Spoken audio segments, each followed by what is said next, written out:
There's no doubt that dogs are one of humanity's most loyal companions. When you treat them like family, they reciprocate wholeheartedly. It goes without saying that there's no behavioral difference within the horror sphere, with canine companions coming to their loved one's defense without a second thought. Now, let's honor 6 of the most heroic dogs ever to walk on 4 legs in horror movies. Please be aware of spoilers for these 6 films. I'd also like to issue a content warning, as just with human heroes, some of our furry friends don't make it to the end credits, laying it all down to save their people. Nanook is the Alaskan Malamute belonging to Sam in The Lost Boys. When Sam's brother Michael is on the path to becoming a vampire, his killer instincts kick in while Sam is in the bath. Sweet, brave Nanook recognizes when Michael comes into the bathroom, he isn't Michael anymore, and doesn't hesitate to protect Sam, tackling him down the stairs and biting his hand. Not only that, but in the finale where the boys face off against the vampiric gang, Nanook lands the killing blow on one of the assaulting vamps by bodily slamming him into a tub of holy water laid as a trap by the Frog Brothers. Who's your good boy? You're a good boy. Sam is Robert Neville's best and only friend in I Am Legend. Sam was only a puppy when New York City fell to the voracious vampire-like affliction which is both airborne and bloodborne. As the situation worsened and Neville discovered his complete immunity to the virus, Sam, immune only to the airborne variant, was his loyal companion during every outing in the abandoned city, whether it be for business or pleasure.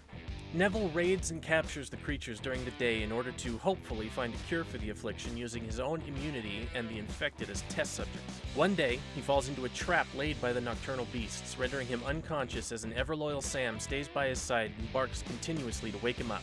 Robert awakens with the sun setting and wounded to the point of near immobilization.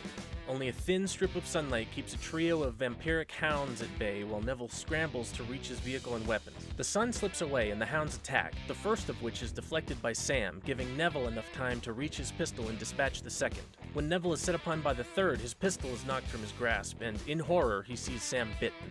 As he struggles against the third beast, Sam comes to his aid yet again, knocking it to the side and grappling with it while Neville picks up his sidearm and takes out the last creature. Unfortunately, Sam's immunity extended only to the airborne virus, and as Neville holds her in his arms, she begins to turn, and he has to put her down in a heart-wrenching scene. Rest in peace, Samantha. We know you wouldn't regret it for a second. Dora and Diego are a pair of cane corsos owned by the titular Becky and her family.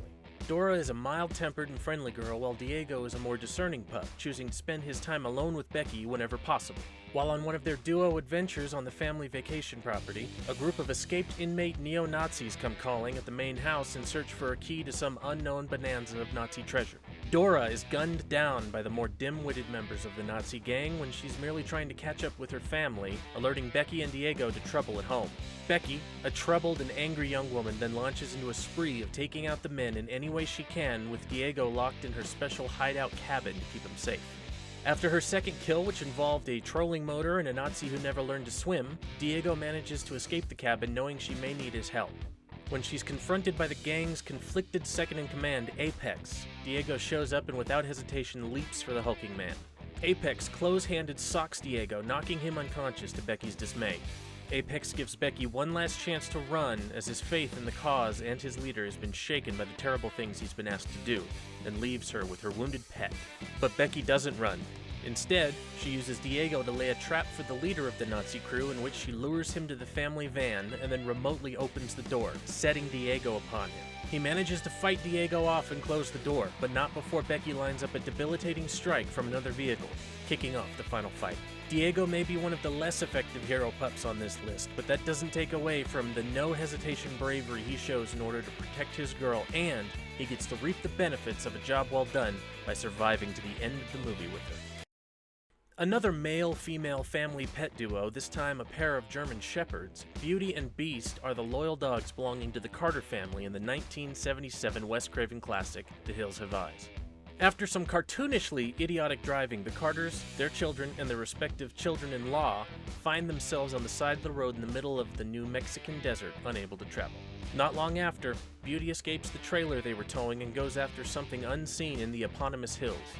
Bobby Carter chases close on her heels, but ultimately finds that something, or someone, made quick work of the large dog. During the night, the threat makes itself known in the form of a deranged and deformed tribe of people living as savages in the barren land. They kill the matriarch of the Carter family and steal the baby belonging to Doug and Lynn, Lynn being the daughter of the Carters and Doug being her husband. Then they make off into the night with the child. But good boy Beast follows them at a distance, not only finding their camp, but also knocking one of them off a cliff and bringing the radio he dropped back to Doug. When Beast leads Doug back to the camp the following day, they spy the remaining male members of the clan, Jupiter and Pluto, striking off back toward the broken-down family to finish what they started. Doug sends Beast after them and then goes to the camp to save the kidnapped baby himself. Beast does as he's told, attacking Pluto viciously and only breaking off his attack when Jupiter fires his revolver at him. But he only retreats a short distance, coming back to tear out Pluto's throat when Jupiter is no longer around to interrupt, watching Pluto drown in his own blood. At this point in the movie, Beast is the only character to have killed any of the mutants, and he killed 2 at that. Beast is similarly heroic in the 2006 remake of The Hills Have Eyes, saving Doug from an attacking Pluto and then savaging Big Brain, the apparent leader of the mutant clan. Deadly Games, also known as Dial Code Santa Claus, is the little-known French film which beat Home Alone to the booby-trapping child versus home invaders on Christmas by an entire year. Deadly Games follows the story of an extraordinarily spoiled little boy whose mother works for a successful toy company, giving him access to the kinds of things I used to dream about having when I was a child. The year being 1989, the internet was essentially unrecognizable aside from the fact that anyone you talked to online could be a deranged man looking for children to be home alone. Some things never change, eh? Well, that's exactly what happens when young Thomas, the spoiled child in question, chats to a stranger he believes to be Santa Claus, giving the unstable man everything he needs to find him that fateful night. Using his many affluently acquired toys, Thomas lies in wait by the chimney for Santa to arrive while his mother works late, leaving him, his feeble grandfather, and loyal dog JR at home on Christmas Eve. In the scenes leading up to this, we see Thomas and JR playing in the vast house using a number of toys, remote trapdoors, unsupervised internet surfing, and many other things, the two being inseparable. You see right away how close the boy and his dog are, so when Thomas puts him in a tent upstairs as to not spook Santa from the stakeout, JR gets out to rejoin his young charge. When the ill-willed Santa Claus emerges from the chimney to the amazement of Thomas, JR sees him as what he truly is, an intruder in the home. JR doesn't hesitate to attack the intruder with everything he has. Thomas silently tries to dissuade JR's attack as he believes the man is actually Santa, but things quickly go from bad to worse when fake Santa grabs a cake knife from the table and savagely kills JR. Another unfortunately short-lived and not deeply effective dog hero, but from my point of view, without JR's sacrifice, Thomas would have thought the impostor to be no threat and come out from under the table, leaving him and his grandfather at the mercy of the deranged man. JR did what any good dog would do, and because of it, Thomas set off his campaign of booby traps and guerrilla warfare against the dog-murdering Father Christmas. You will not be forgotten, JR. Thor from Bad Moon is the best of the best. Anyone who has seen this movie will surely agree that he is not only the hero of the film, but genuinely is the lead character as well.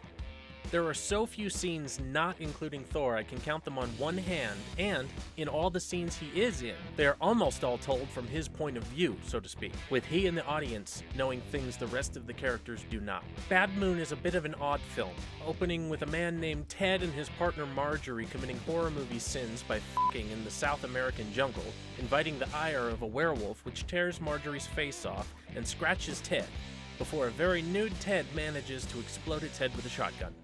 Back in the States, Ted lives in seclusion trying to solve his nightly transformations until things in his area get too hot for him to stay. Instead, he makes the utterly baffling decision to move his cursed ass into his sister's backyard with the hopes that family love will cure him. Sure, Ted.